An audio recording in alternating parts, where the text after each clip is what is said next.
This is The Negro Speaks of Rivers, one of my earliest poems written in 1920, just after I came out of high school.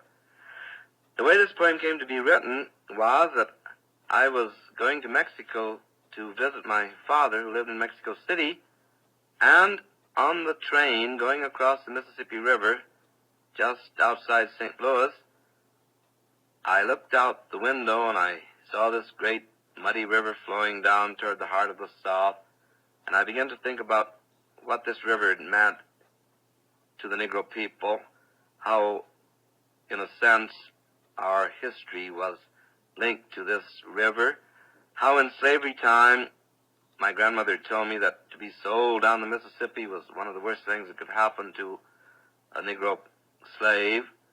And then I remembered that I'd read about Abraham Lincoln going down the Mississippi as a young man, and he went on a raft to New Orleans, and he saw human beings bought and sold in the slave market there, and he was so horrified by this that he never forgot it.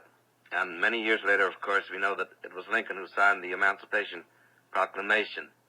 And so, as the train went on into the gathering dusk, because it had been about sunset when we crossed the river, I took my father's letter out of my pocket and began to write down on the back of his letter this poem, The Negro Speaks of Rivers. I've known rivers ancient as the world and older than the flow of human blood in human veins. My soul has grown deep like the rivers. I bathed in the Euphrates when dawns were young.